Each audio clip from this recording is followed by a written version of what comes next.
What's up, everyone? Tanya here with another episode of Pop Culture at Home, and today we are welcoming the very awesome paranormal investigators, Steve Gonsalves and Dave Tango of Travel Channel's Ghost Nation. Guys, thank you so much for joining us today. Thanks for having us. Pleasure. Absolutely. So, before we get to it, it's been a really challenging year for a lot of us with the pandemic and social distancing. So how have you both been doing? Let's start off with Tango. I've been doing good. Luckily, we've been able to still film. Very, very strict, rules with that. So we are able to work and do our thing. But for the most part, when I'm home, when I'm being home, I'm a homebody as it is. So really, for me personally, it doesn't bother me too much as far as that stuff goes. I play a lot of video games and I enjoy myself. And my wife's working from home, so I get to see her every day, which is pretty awesome when I'm home. I really can't wait to, one day go back to a bar or a restaurant and just really enjoy life again, fully. Steve, what about you? It's it's very sad. I don't like to think of people hurting and being in pain and sick and families dealing with that sort of thing. It's a very real situation and quite sad. I feel incredibly fortunate that, myself and my family have all maintained safe with this. But we were, Travel Channel and our production, we did the right thing. We were taken off the road and I think it was as early as February or March. Travel Channel decided that, it'd be better to be a part of the solution and not the problem, which we were all behind. And then luckily, everything was at a state of a bit more of understanding and we knew what we had to do to stay safe while traveling. And so we were able to get back out there and finish up season 2. And, I feel very blessed that, there are some people who can't even work or get to work or do anything that they love. And we're very lucky that, what we love is our work, and we were able to do both, and I don't take that for granted. That is a gift from somewhere or something. We've all been very lucky to get through this and keep helping people, through this platform we have. And the fun thing is that now you've said it, the show is back Saturday. We're all so excited. So with the second part of season 2 here, what can fans expect from these next 6 cases compared to the last ones we saw? It is a little bit different, but in a great way. We've been able to still do our research and really dig deep into things, but we've done it in a bit of a different way. We can't go into historical societies much. We can't go into, and meet up with the historians and that sort of thing because it's dangerous and we just can't. We're not going to put anybody in jeopardy, even them. We get tested all the time. It's very strict, but you just never know. So we're not taking any chances. But we've still been just like this, doing the face-to-face conferences and over, digital means to really dig into things. We've had drop-offs where historians have gone and everything we've requested and come and delivered it to us, that sort of thing. So we're still able to do the research. And when it's been possible, we have been able to go to a few of these places. There was one historical society that said, we'll just open it for you. You can go do what you want, but we won't be there. So we were able to do it. But what that has done is allowed us to focus really on our procedures and our techniques and the equipment and implementing a bit more of investigation strategies and that sort of thing, because there's more time allocated to that now.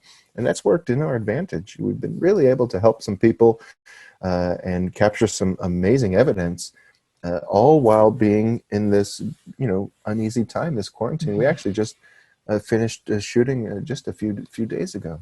Mm-hmm. So how have the measures been that you guys have been taking, all these safety measures during, all these cases, and you are shooting currently for the next season, which is so exciting. So what have you guys been doing to take care of yourselves and take care of the crew? That's a great question.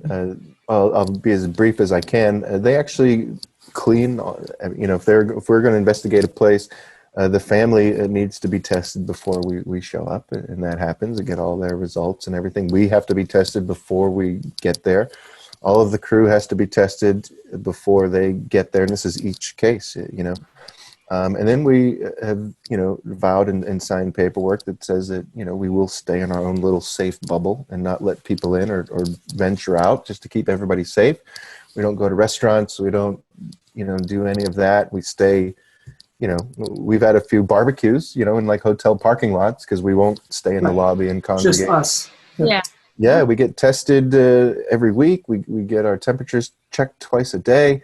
They're very good with that. We feel very safe and protected, the crew. And, before we even get in there to investigate, they've had a crew go in and sanitize all of the surfaces and everything. And it's been, a challenge for sure, but we made it through it. And we filmed some of our best cases, during this quarantine. Mm-hmm. And so you guys are actually heading to new locations with some very unheard of type stories, which are really interesting. I feel like we've never seen them on any paranormal show. So how do you approach your paranormal investigations and find these types of cases for us to learn about? Tango, if you want to start off with that one. Well, we get cases pretty much from the local investigators who need the help. We'll get those cases, and we really do a lot more research than we ever have before. We're actually able to do that now, thanks to Travel Channel and the way it is at the Ghost Nation.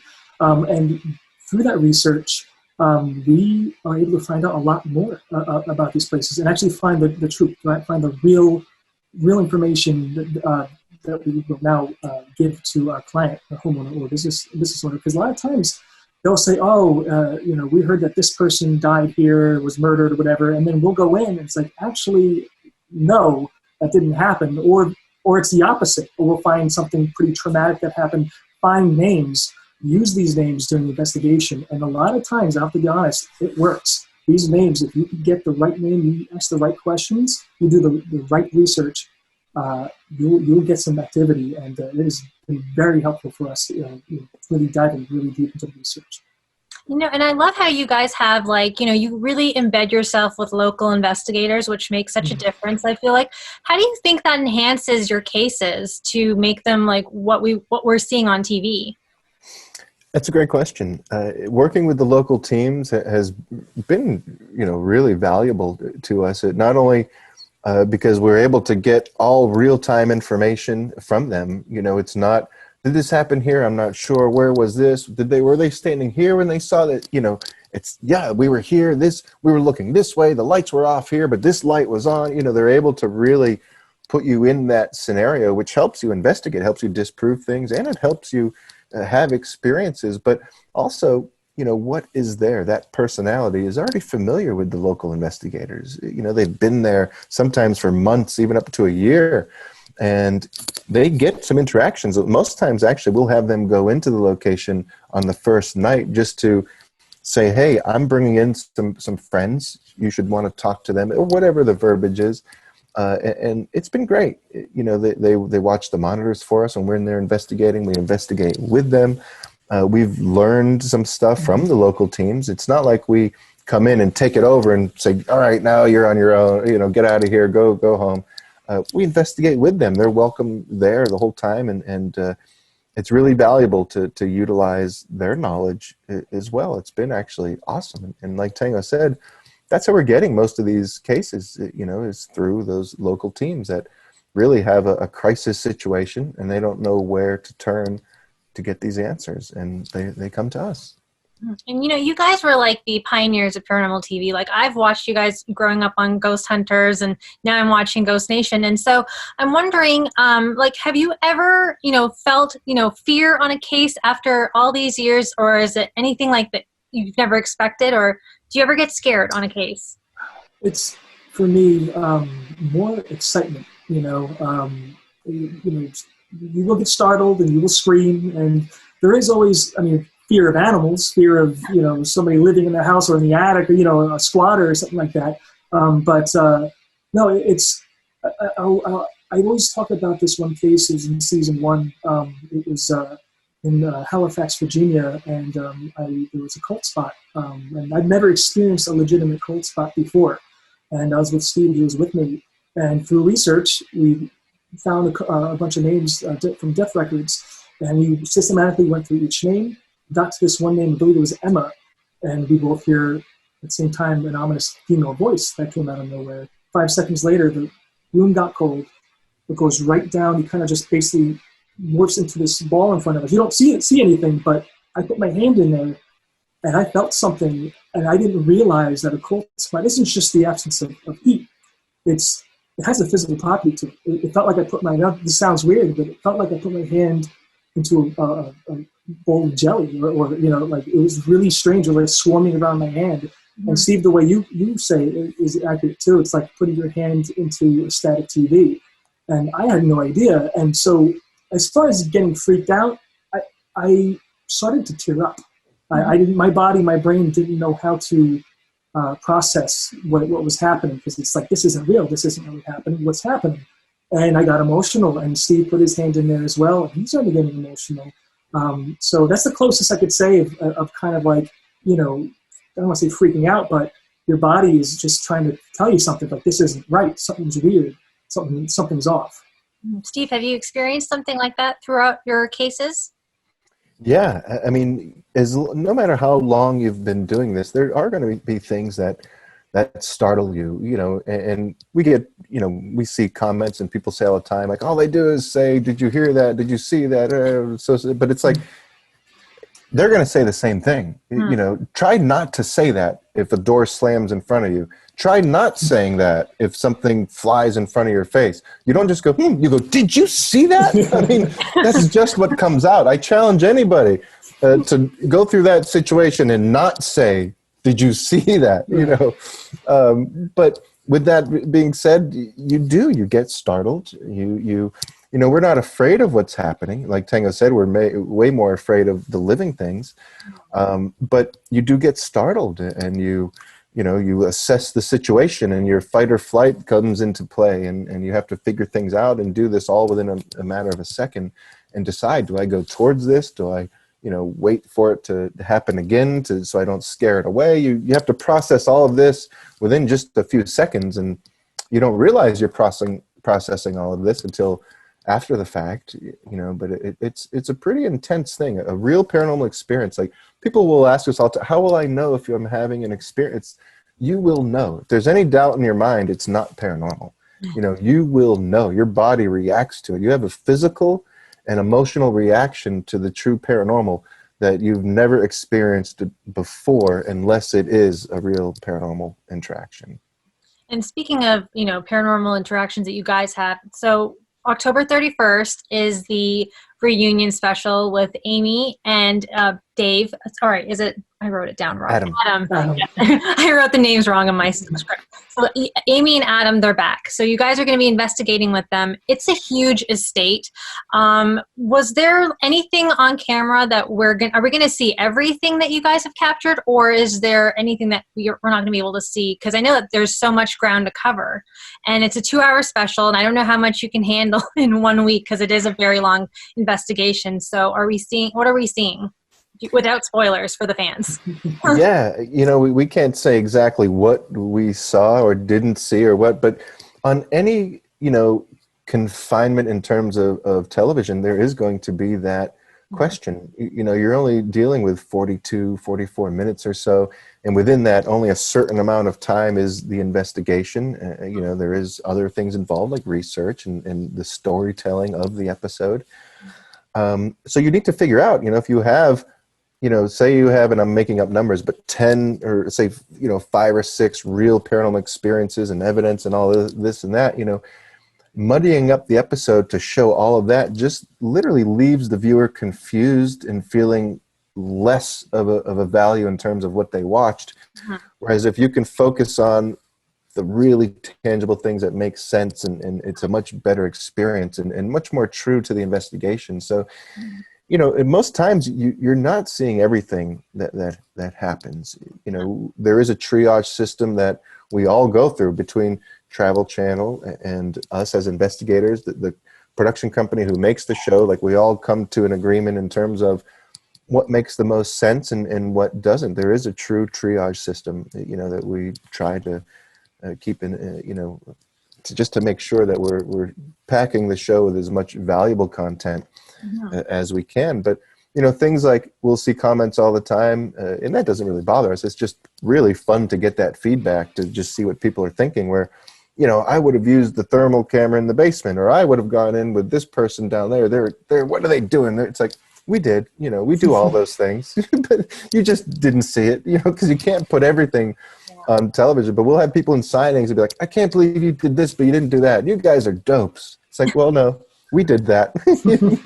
But just what you saw was more valuable with the results and what happened and the conversation and that sort of thing. So what was it like having, Adam and Amy come back with you guys and investigate this mansion, which you guys have, investigated before? I mean, it was fantastic. I mean, any chance we get to just see them and hang out with them, we'll take it. It was like back to the jokes, back to the old ways. It was like getting on a bike again. It's like time didn't time stood still, and all of a sudden, boom, here we are again. Hey guys, all right, let's do it. It was amazing. Any chance I get to investigate with them, I'll take it. I love those two very much.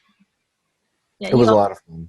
Yeah, I'm sure you guys, because it looks like you guys had so much fun. It was like shenanigans again, and it was just a lot of excitement. I know the fans are gonna love it. I know I already watched it, and I was so excited. I got a little emotional seeing you guys pair up again, and it was just really cute.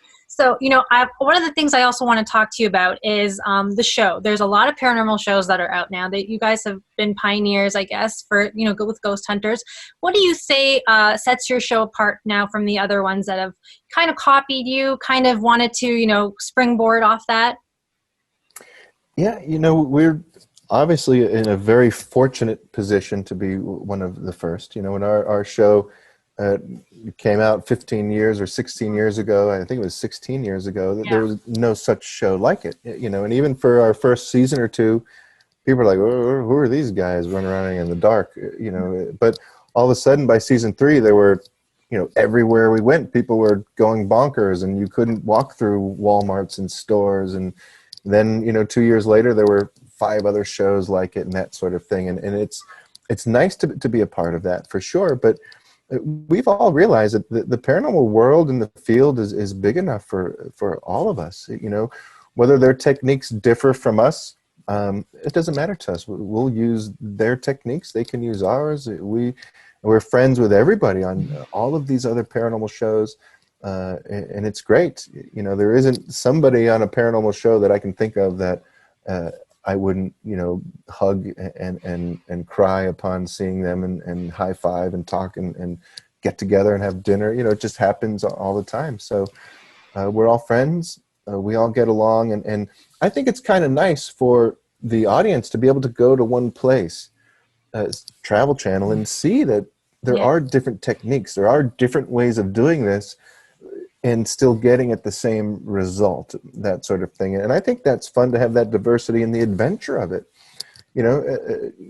Our team, UPRO and TAPS and Ghost Nation, we can go to the same place as Kindred Spirits, the same place as Ghost Adventures, the same place as any of these shows, and get different results, get a different story, and get different environmental conditions and all of this. And, it shouldn't be just one way. It should be this variety and a lot of adventure and fun for people to soak in and watch. And it's a lot of fun. And with Halloween coming up, I want to ask you guys, because a lot of people will want to do investigations on Halloween, of course safely with their friends, but what are the do's and don'ts that you would say we should follow? Because there was something that I really liked that Adam said in the episode that I watched, the reunion special, where he said it's the intent of the graffiti and the those types of symbols that somebody would place in a location. So I'm wondering, what should we know when we are actually, doing paranormal investigating with our friends?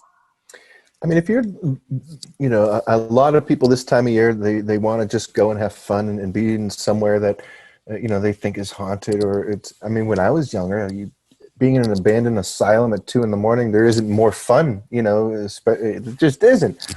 But you can't trespass, you can't do that. You can't break into places. You can't mark things. You can't take things. You can't, you can't do any of that because you're not helping the field. You're not helping our work. That's going to keep us out of places.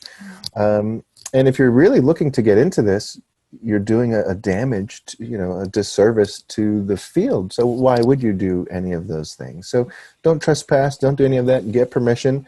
Places will give you permission. They will. They'll let you go in and take a look around and investigate. And a lot of these places offer investigations and things for people to come and enjoy what they have to offer in terms of the paranormal.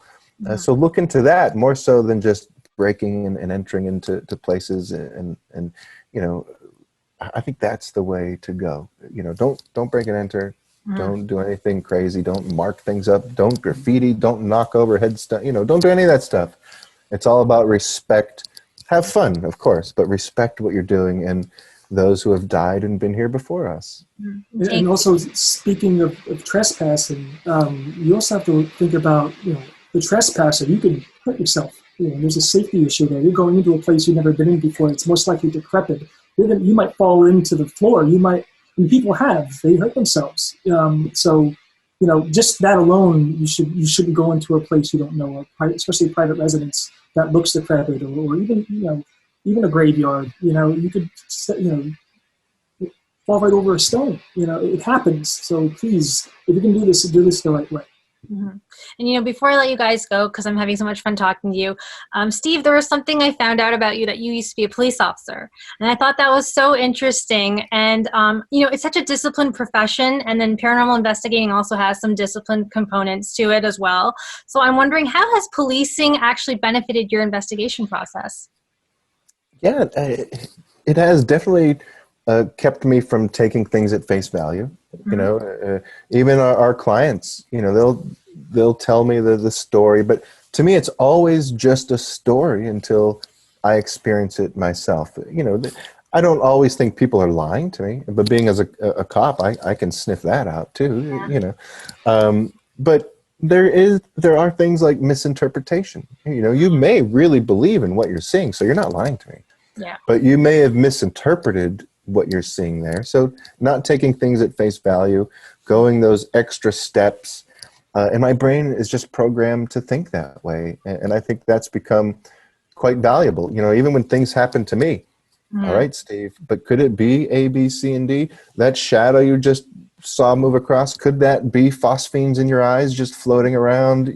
Sure it could. Let's keep all these things into consideration. Whereas if I didn't have police training prior, I may just go, there's a dark globule moving around the hallway, and not think of phosphenes in my eyes, not think of floaters that coagulate and move around. They don't disappear when it's dark out. They're still there, so those are things that can influence what you're seeing. So I tend to take things a few extra steps that I'm not sure I would have if I didn't have police training.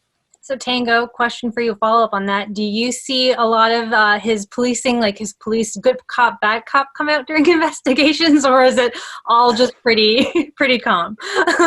He's, for the most part, very calm as far as an investigator. And you do see his, I don't know what you'd call it, just cop likeness come out sometimes. Actually, recently just happened when we were filming an episode, our last case actually, where, we thought we saw something, and I should say he and Jay thought they saw something, and to the point that men might have thought it was a person. So, and I wasn't there, but the way our camera guys were talking about it was like, you just became Cop Steve. Like you started checking corners, and you started that mode switches on. And I have seen that happen here and there, but usually I just see Steve get scared of spiders. I don't get to see that side too often. But he definitely has that cop side to him where he goes into full action.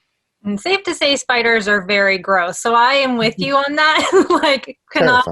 Terrified of them. But thank you so much, guys. It's been so much fun chatting with both of you. Ghost Nation airs Saturday at 9 p.m. on Travel Channel, and the 2-hour Ghost Nation Reunion in Hell special will air October 31st at 8 p.m. Eastern. You don't want to miss it. For more with Steve and Tango and all things paranormal, keep it locked to popculture.com.